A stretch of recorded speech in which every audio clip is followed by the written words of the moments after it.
seluruh anugerah, atas seluruh kesempatan, atas seluruh taufik dan hidayah, atas seluruh apa-apa yang sudah Allah Subhanahu wa taala berikan kepada kita, sehingga Allah taala masih mengizinkan kita untuk bangun di pagi hari ini, melaksanakan kewajiban kita sebagai seorang muslim, sebagai seorang mukmin, melaksanakan salat subuh dengan cara yang terbaik, yaitu berjamaah di tempat yang mulia, yang mana insyaallah Allah Subhanahu wa taala terus istiqamahkan kita. Allah Subhanahu wa taala terus memberikan keteguhan dan juga kekuatan di dalam jiwa kita untuk terus-menerus mencintai yang namanya ketaatan. Amin amin ya rabbal alamin.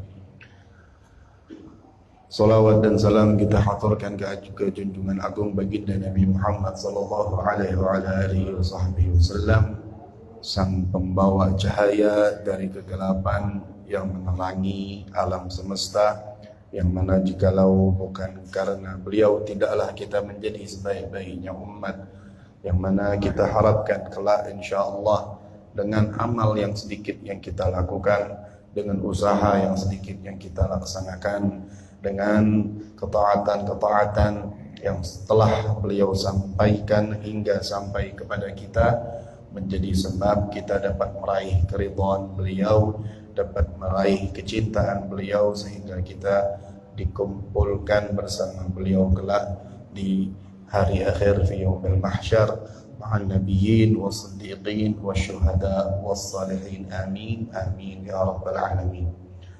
Ma'asyiral hadirin, jamaah salat subuh Masjid Darul Muttaqin yang dirahmati Allah Subhanahu wa taala, pada kesempatan kali ini, karena kajiannya sebulan sekali, Al-Fagir duduk di sini sebulan sekali, insyaallah kita mengambil keberkahan dari salah seorang imam besar, dari salah seorang ulama dan juga ahli sufi yang luar biasa, wali min awliyaillah, Al-Imam Ibn Atha'illah As-Sakandari. Beliau memiliki kitab yang luar biasa fenomenal yang berjudul Hikam Hikam Al-Athaiyah, yang banyak daripada ulama-ulama lain mensyarahkan daripada hikam tersebut. Hikam berarti kata-kata bijak, kumpulan kata-kata bijak dari lisan beliau yang mulia. Beliau juga memiliki sebuah kitab kecil, tidak terlalu tebal, yang berjudul Tajul Arus. Apa bahasa Indonesianya Tajul Arus?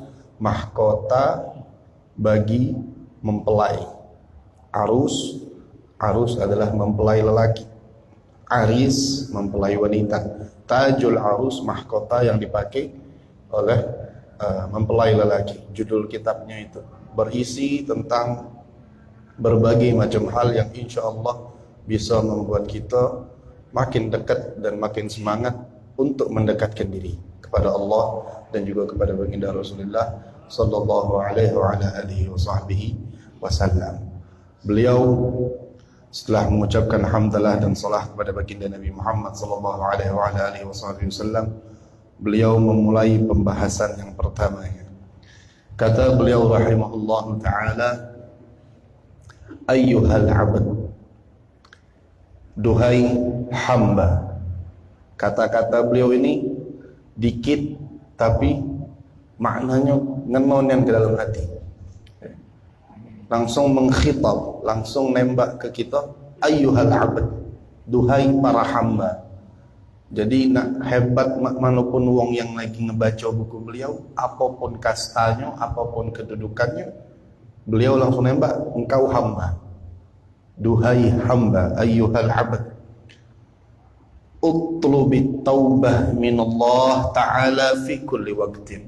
Jadi di awal kitab yang beliau bahas ini, beliau ngajak kita dimulai dari taubat dulu.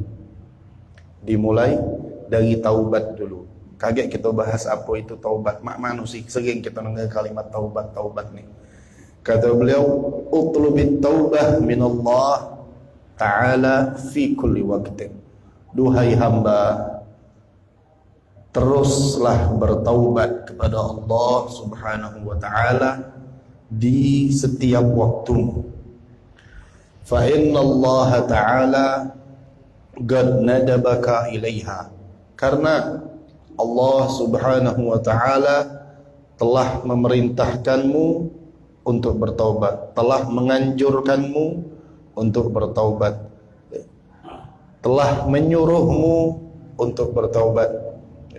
Di dalam firman-Nya Allah Subhanahu wa taala berfirman, "Wa tubu ila Allahi jami'an ayyuhal mu'minun la'allakum tuflihun." Maka bertaubatlah kepada Allah Subhanahu wa taala, duhai para mukminin seluruhnya. Ayyuhal mu'minun, kata Allah Subhanahu wa taala, la'allakum tuflihun, agar kalian menjadi orang-orang yang beruntung. Beruntung ini, kita lagi di rumah terpikir pengen makan durian, tiba-tiba ada yang ngantar ke durian. Beruntung tak? Beruntung. Lagi dah kata bensin, motor mogok tengah jalan, tiba-tiba ada orang marah kita ngisi ke bensin. Beruntung tak? Beruntung. Lagi butuh suatu hal, isi saldo rekening tinggal 35.000, tiba-tiba ada orang dengan seperti jadi 3,5 juta. Beruntung tak? Itu beruntung. Itu beruntung yang kita tengok dengan kasat mata kita yang ada di dunia. Ini keberuntungan yang luar biasa yang dimaksud oleh Allah Subhanahu wa taala. Keberuntungan dunia, keberuntungan akhirat. Keberuntungan dunia, keberuntungan akhirat. Ketika seseorang sudah mendawamkan yang namanya taubat, berarti dia tergolong daripada hamba-hamba Allah yang bertakwa. Sedangkan kita sering mendengar, "Wa man yattaqillah yaj'al lahu makhraja." Barang siapa yang bertakwa kepada Allah Subhanahu wa taala, setiap jalur yang dia langkahi, jalur-jalurnya yang buntu, bakal Allah Subhanahu wa taala unjuk jalan keluarnya. Wa yarzuqhu min haitsu la yahtasib. Dan Allah akan berikan kepada orang tersebut rezeki dari arah yang dia tak tahu dari mana. Tiba-tiba ada rezeki. Becak ngalir rezeki kita. Berkat bertakwa kepada Allah Subhanahu wa taala. Itu merupakan salah satu keberuntungan, gambaran keberuntungan yang ada di dunia, keberuntungan di akhirat. Dan ini jauh lebih kita butuhkan. Beruntung bagi wong yang ketika masuk kaget di yaumil mahsyar, nengok lembaran-lembaran buruknya sudah dihapus sama Allah. Allahumma ja'alna minhum. Beruntung bagi wong yang di yaumil mahsyar kaget timbangan amal baiknya lebih banyak, lebih berat daripada timbangan amal buruknya. Beruntung bagi wong yang kaget di yaumil mahsyar melintasi shiratal mustaqim dengan singkat. Beruntung bagi wong yang masuk di yaumil mahsyar kaget hisabnya ringan atau masuk syurga bidunil hisab. Allahumma ja'alna minhum. Beruntung bagi wong di yaumil mahsyar yang disebut dan dibanggakan oleh Rasulullah, ini adalah salah satu umatku yang luar biasa amal ibadah. Beruntung kita pacak tengok wajah Nabi Muhammad di yaumil mahsyar. Beruntung kita digandeng sama Nabi masuk dalam surga bareng-bareng sama Nabi Muhammad. Keberuntungan ini yang kita cari. Sering kita baca dalam Al-Quran, la'allakum tuflihun, la'allakum tuflihun. Keberuntungan apa yang kita harapkan? Ya itu, keberuntungan kaget. Dan juga keberuntungan yang ada di dunia. Keberuntungan yang ada di dunia habis setelah kita meninggal selesai. Ya, InsyaAllah yang terus menerus keberuntungan di dunia ini dapat anak zuriyah yang soleh. Yang baca ngedoa ke kita, nerangi kubur kita. Keberuntungan yang di akhirat lah yang menjadi tujuan. Jadi kata firman Allah apa? Wa tubu ilallahi jami'an ayyuhal mu'minun. Bertaubatlah kepada Allah Subhanahu wa taala, duhai para mukminun, kata Allah, la'allakum tuflihun. Di dalam ayat yang lain Allah Subhanahu wa taala berfirman, "Innallaha yuhibbut tawwabin wa yuhibbul mutatahhirin." Sering juga kita dengar ayat ini. Innallaha yuhibbut tawwabin. Allah cinta terhadap orang yang at-tawwabin, sering terus-menerus continue di dalam bertaubat kepada Allah. Bukan cuma taubat sekali habisnya selesai. Bertaubat terus-menerus di hari-harinya. meminta ampun kepada Allah, istighfar, ngaku ada kesalahan, introspeksi diri selama sehari ni apa gawean, dari melek mata dari subuh sampai nak tidurnya apa gawean. Itu yang namanya taubat. Yang buruk ditinggal ke, yang bagus diterus ke. Yang buruk disesali, diistighfari, itulah yang namanya taubat, dan berjanji kepada Allah untuk tidak kembali kepada kesalahan yang sudah digawikan. Innallaha yuhibbut tawwabin wa yuhibbul mutatahhirin. Dan juga cinta kepada orang yang selalu bersuci daripada hadasnya, yang menjaga wuduknya. Banyak makna daripada mutatahhirin. Di dalam hadis baginda Rasulullah sallallahu alaihi wa ala alihi wa sahbihi wasallam, beliau bersabda, inni la astaghfirullah fil yawm 70 marrah. Sesungguhnya aku selalu istighfar, minta ampun sama Allah subhanahu wa ta'ala di tiap-tiap hariku tidak kurang dari 70 kali. Ini Rasulullah sallallahu alaihi wasallam. Kullul anbiya ma'sum. Segala nabi itu maksum daripada dosa. Bukan mahfuz. Mahfuz itu dijaga. Maksum itu terbentengi daripada dosa. Tak mungkin yang namanya anbiya melakukan perbuatan dosa, apalagi baginda Rasulullah sallallahu alaihi wasallam. Tapi Nabi Muhammad setiap harinya istighfar, minta ampun kepada Allah subhanahu wa ta'ala 70 kali, tidak kurang dari 70 kali. Di sini ada riwayat disebutkan istighfarnya Nabi Muhammad sallallahu alaihi wasallam itu imma tasyri' li ummatihi, mungkin itu berupa pensyariatan untuk umatnya. Kalau misalnya umatnya nanya, kami ni pengen taubat, mak mana caranya taubat? Ya istighfar. Misalnya kata Nabi, diajar ke pengajaran, pensyariatan untuk para umatnya, imma tasyri' li ummatihi au istighfar li dzunubihim, atau istighfarnya Nabi itu untuk mengistighfari dosa-dosa umatnya. Nabi mengistighfari dosa-dosa umatnya, fahuwa kasyafa'ati lahum, dan itu semisal dengan syafaatnya Nabi. Bayangkan Nabi Muhammad mintakan istighfar untuk kita sebagai umatnya. Wa imma lishtighalihi bil umuril mubahah, atau Nabi Muhammad menganggapnya itu sebagai hal yang mubah untuk Nabi Muhammad sallallahu alaihi wasallam di dalam haknya baginda Rasulullah sallallahu alaihi wa ala alihi wa sahbihi wasallam. Kemudian kata beliau radhiyallahu taala anhu, fa in aradta taubah, kalau memang engkau pengen bertaubat kepada Allah, apa yang harus kau lakukan pertama kali? Kata beliau, fayambaghi laka an takhluwa minat tafakkuri tula umrika fatafakkar fima sana'ta fi naharika. Yambaghi laka, diharuskan untukmu, alla takhluwa minat tafakkuri tula umrik. Ala takhluwa, kau menyucikan dirimu, kau membersihkan dirimu, kau melepas dirimu dari berpikir umur kita ni masih panjang. Ai kaget bahaya taubat. Sepanjang umur, masih hitam jenggot, masih gagah, masih seger buga. Kaget bahaya taubat. Lewat umur 50, lewat umur sekian baru taubat. Lah sudah agak mengas-mengas dikit nah baru agak taubat. Kaget bahaya dosa sekarang. Nikmati dulu hidup cuma sekali. Itu kalimat yang merusaknya. Nikmati dulu hidup cuma sekali, terutama untuk kaum muda. Karena kami sering dengar kalimat itu dari zaman kami masih SMP, terus mondok dan segala macam, ketika walaupun sesuatunya bukan sesuatu yang haram,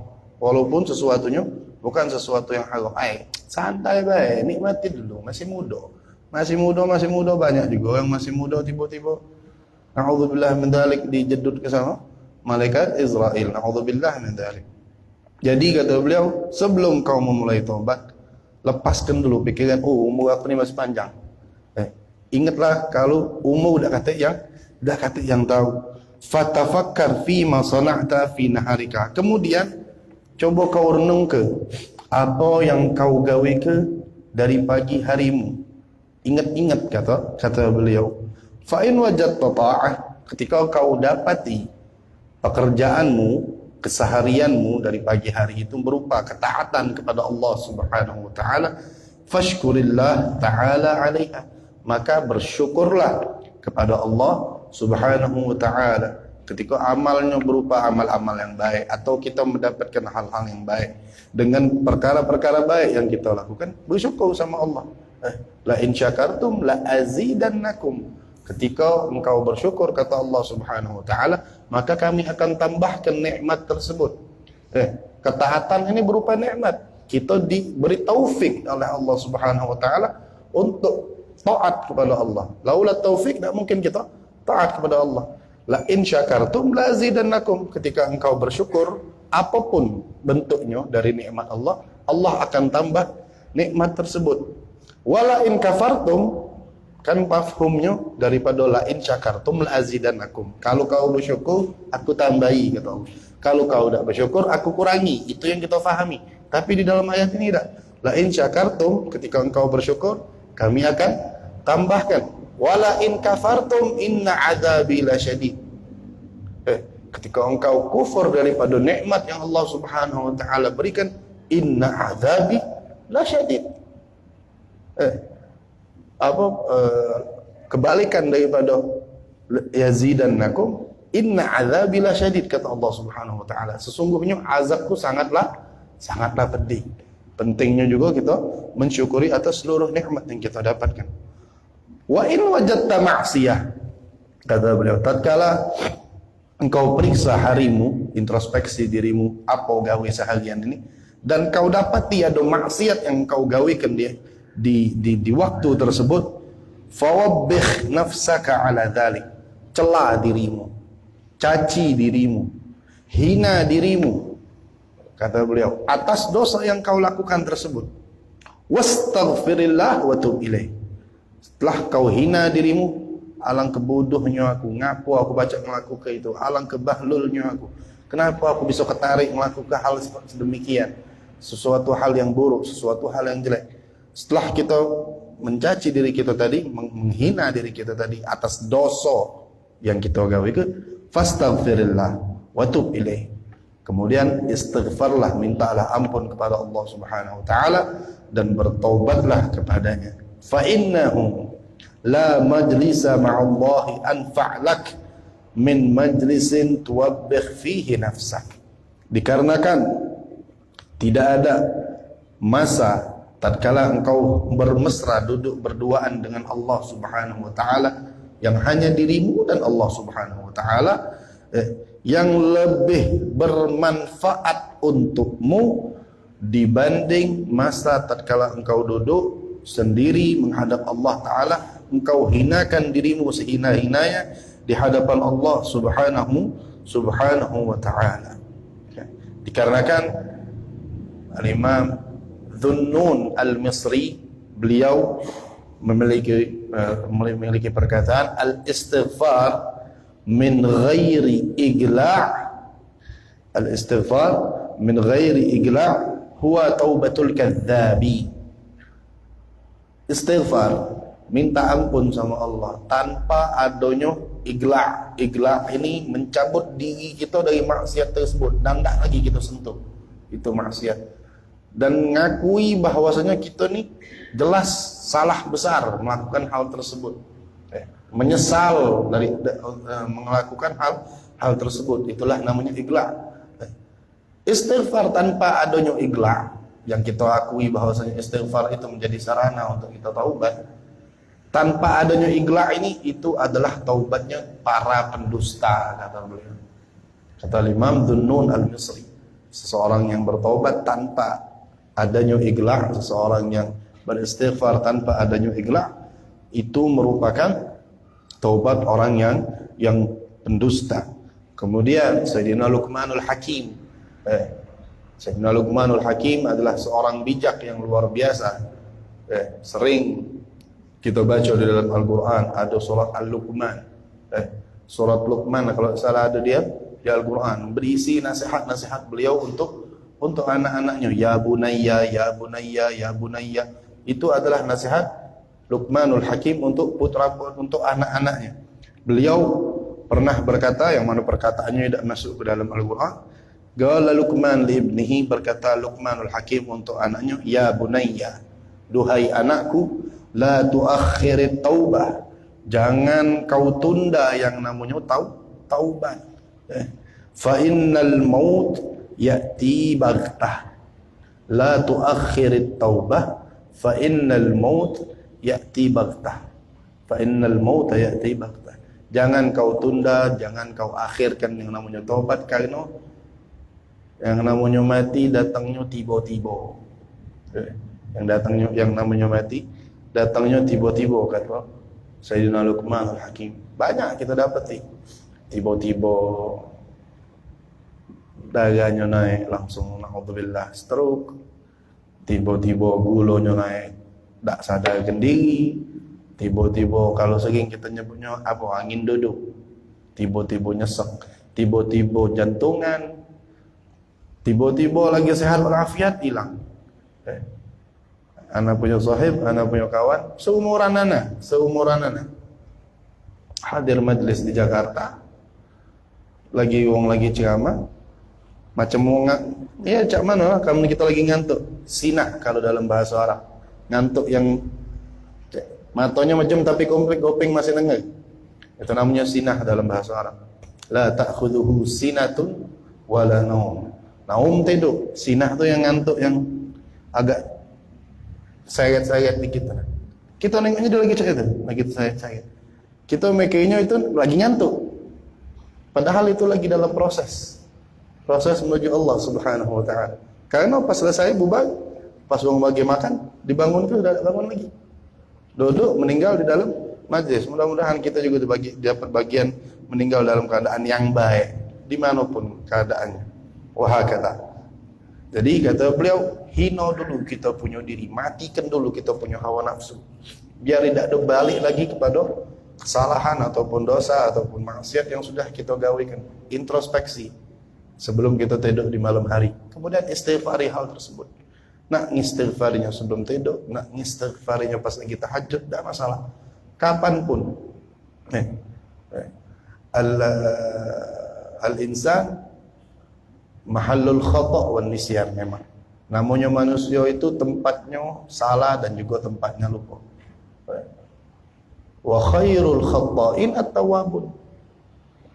Tapi sebagus-bagusnya wong yang banyak salah adalah wong yang banyak bertaubat. Manusia tempatnya salah, manusia tempatnya lupa. Tidak ganti dari kita yang merasa dirinya suci ataupun bersih daripada dosa. Kita galau-galau tanpa terkecuali. Kita galau-galau ada dosa. Mata kita berdosa, mau ataupun tidak mau. Muka HP nak muka ceramah, iklannya tukang ayam, dado ayam, segala macam. Muka ceramah, tapi ada iklan kalau ada ceramah tu. Nah iklannya tu yang kita dipaksa terjengok. Kadang-kadang, habisnya kita selewengkan, tapi kan tawas, tapi terjengok. Atau ngebaca grup WhatsApp ni lah, yang ini lagi ngomong ke fulan, yang ini ngomong ke fulan, yang ini ngomong ke fulan. Mata kita maco, mata kita jadi dosa gibah. Padahal gibah itu sebenarnya dosa lisan. Cuman di era sekarang mata pun jadi kena imbasnya, kena gibah. Karena maco gibahan yang ada di grup. Wah jari-jari jempol-jempol ni yang ngetik-ngetik itu juga tercatat dosanya. Belum lisan kita, nyakit hati sesama muslim, menghina sesama muslim, niatnya penesan, tapi mecah ke hati, ngecik ke hati wong yang dipenesani. Hati-hati, inna hadmal ka'bah 70 marrah ahwanu 'inda Allah min hadmi qalbil mu'min atau min hadmi qalbil muslim. Sesungguhnya menghancurkan Ka'bah 70 kali. Ngancur ke Ka'bah, Abraha nak hancur ke Ka'bah di Babit Imake, batu dari api neraka Allah Ta'ala kirimkan burung ababil bawahnya. Ini ngancur ke Ka'bah 70 kali. Ahwanu indallah, lebih ringan bagi Allah Subhanahu wa Ta'ala daripada ngancur ke hati wong muslim, daripada ngancur ke hati wong mukmin. Jangan Jangan gampang-gampangan kita penesan-penesan, wah nyeletuk, apalagi buka kaib depan wong, niatnya nak nasihati. Tidak seperti itu. Panggil, ajak ngomong, bukan malah diteriak ke depan umum, ngehancurkan dia punya hati. Ngatoi, ghibah, itu dosa-dosa lidah kalau. Namimah, adu domba itu ada wong ngomongi wong lain, wong ini tidak ada dengar, sama dia disampaikan. Jadi seakan-akan seorang ini si A ngomongin si C, ibarat ngelempar ke anak panah atau ngelempar ke tombak, tidak kena ke si C nih. Amo si B yang dengar ke omongan si A, dimbeknya tombak tadi tancapnya ke badannya. Jadi sebenarnya omongan ghibah itu tidak kena ke si C, karena dia sudah dengar. Ada Ali misalnya, Ali ngibahi Ahmad, Ahmad tidak ada dengar. Si Ali ini ngomong, si Ahmad tuh cak ini. Si Ahmad tuh cak ini. Si Ali ini ngomong sama Umar misalnya. Sama Umar ini disampaikannya ke si Ahmad. Tadi si Ali ngomong ente, katanya cak ini. Padahal kalau si Umar tidak ada nyampaikan si Ahmad tidak tahu lagi dia omongi sama si Ali. Jadi ibarat dia ngembekkan anak panah yang tidak kena tadi itu, ditancap langsung ke badannya. Wah kata, itulah namanya namimah atau adu domba. Banyak, jadi dzunub kita ini luar biasa. Bahkan wajib mungkin kita untuk bertobat setiap hari sekarang. Wajib mungkin untuk kita bertobat tiap hari sama Allah Subhanahu wa ta'ala. Wala tuwabbihha wa anta dhahikun farih. Jangan kau hina dirimu, jangan kau caci dirimu pada saat prosesmu untuk bertobat sambil ketawa-ketawa, sambil dalam keadaan senang, kata beliau. Maksudnya, cak mana? Oh ya Allah, tadi itu anak habis ngelaku ke dosa. Astaghfirullahaladzim. Tidak, bukan seperti itu, kata beliau. Sambil sengah-sengah, tidak, kata beliau. Bal wabbihha wa anta mujiddun sadiq. Hina dirimu dalam keadaan kau jujur pengen bertaubat kepada Allah Subhanahu wa taala, mudhhirun lil ubusah, perengut ke raya ente, perengut ke dengan perengutan yang lagi wong sedih. Cak mana lagi wong sedih, wong lagi berdoa, lagi khusyuk. Seperti itu kata beliau. Hazinul qalb, hati yang terenyuh, hati yang sedih, hati yang pecah. Kok bisa ana ngelakukan dosa ini kok bisa? Munkasirun dalil, menghinakan dirimu di hadapan Allah sehina-hinanya. Hinakan dirimu sehina-hinanya. Fa in fa'alta dzalik, tatkala engkau lakukan itu, biza baddalakallahu bil huzni faraha, maka Allah taala akan gantikan rasa sedihmu atas maksiat yang kau lakukan dengan kebahagiaan. Ini yang gantinya Allah. Ibarat kita, misalkan kita punya motor, na'udzubillah min zalik, motor kita ngapo-ngapo, tiba-tiba ada orang dermawan, tenang lah, anak ganti motor ganti yang lebih bagus. Motor kita Mio, digantinya NMAX misal, anak ganti motor ganti yang lebih bagus. Walah kesenangnya hati kita. Ini perkara motor. Ini kebahagiaan dari Allah Subhanahu wa taala. Kebahagiaan dunia, kebahagiaan akhirat. Wa bidzulli izzah. Dari kehinaan, kata beliau, akan diganti oleh Allah Subhanahu wa taala dengan kemuliaan. Mulia di dunia, mulia di akhirat. Wa bidzulmati nura. Dari kegelapan bekas maksiat yang kita gawe karena wong yang ngaku maksiat ini gelap. Matanya gelap, hatinya gelap. Yang sudah terbiasa mudawama terus-menerus. Tukang gosip. Amun kita rasa hati, balik lagi itulah. Adalah kabar baru dikit, dia yang jadi nyampe ke kabar. Itu namanya tukang gosip. Saya nak dinasihati, karena lah gelap. Hatinya itu sudah gelap. Tukang caci sama demikian. Atau maksiat apapun. Nak ngajaknya balik itu agak berat. Kalau tidak ada dari diri dia dewe. Wabil zulmati nura. Dari kegelapan itu Allah Taala berikan cahaya. Cahaya di dunia, cahaya di akhirat. Cahaya di akhirat yang kita harapkan, cahaya di dalam kubur kita yang kita harapkan. Wabil hijabi kashfa. Ini yang luar biasa mahal. Kita ini mahjub. Kulluna mahjub, qulubuna mahjub, a'yununa mahjub, Hati-hati kita ni ada hijabnya. Hati-hati kita ni ada hijabnya. Mata kita ada hijabnya. Jadi kita tak bisa tengok sesuatu hal yang Allah Ta'ala turunkan atau Allah Ta'ala tunjukkan bagi para hamba-hambanya yang soleh. Karena ada hijab tadi, hati kita juga mahjub. Disebutkan nama Nabi Muhammad, rindu tu cuman Rasulullah, Allahumma salli alaihi. Tidak katik getaran dalam hati. Mikir kalimat dosa, dzunub dengan ancaman-ancaman yang sudah kita tahu dari Allah Subhanahu wa taala. Tidak katik gentarnya hati kita ataupun takut. Mahjub kita punya hati. Berbeda dengan mereka para hamba Allah yang dipilih oleh Allah menjadi hamba-hambanya yang soleh. Dan kita pun bisa tetap menjadi hamba-hamba Allah yang soleh untuk membuka hijab tadi. Kata Sayyidina Ali bin Abi Thalib, "Lau kushifal ghita mazdadtu yaqina." Kalau misalnya hijab antaraku dan Allah, hijab antaraku dengan alam malakut yang isinya malaikat-malaikat dan makhluk-makhluk Allah yang lain dibuka, pacak dijingok, kata Sayyidina Ali, aku tak bertambah keyakinanku dan penghormatanku kepada Allah Subhanahu wa taala. Imannya sudah luar biasa. Kita ini iman, karena iman manusia yazid wa yanqus, kadang bertambah, kadang berkurang. Ada iman yang yazid terus, dan ada berkurang. Iman para malaikat, iman para anbiya. Ada iman yang yazid wa yanqus. Iman yang yazid wa yanqus, iman para manusia, wa hakadha. Jadi diingatkan sama beliau tadi, poinnya sebelum kita bertaubat, kita benarkan dulu, kita hina dulu kita punya hati, kita hina dulu kita punya diri. Maksudnya hina macam mana? Dicaci? Bukan. Introspeksi. Ngapa sih Nabi so ngawi kita ini? Ini ni gawe salah. Ngapa Nabi so gawe ke? Ajak ngomong kita punya diri. Ajak ngomong kita punya hati. Kemudian baru kita barengi dengan istighfar. Dan juga dengan syaratnya kaget. Cak mana taubat yang diterima oleh Allah Subhanahu wa taala. Igla' tadi. Igla' yaitu melepaskan diri dia daripada maksiat tersebut, bertekad tidak datang lagi dan tidak melakukan lagi maksiat tersebut, menyesali daripada maksiat yang sudah dia gawaikan tadi, baru minta ampun, baru istighfar, minta ampun sama Allah Subhanahu wa taala. Semoga Allah Subhanahu wa taala golongkan kita daripada hamba-hambanya yang banyak bertaubat.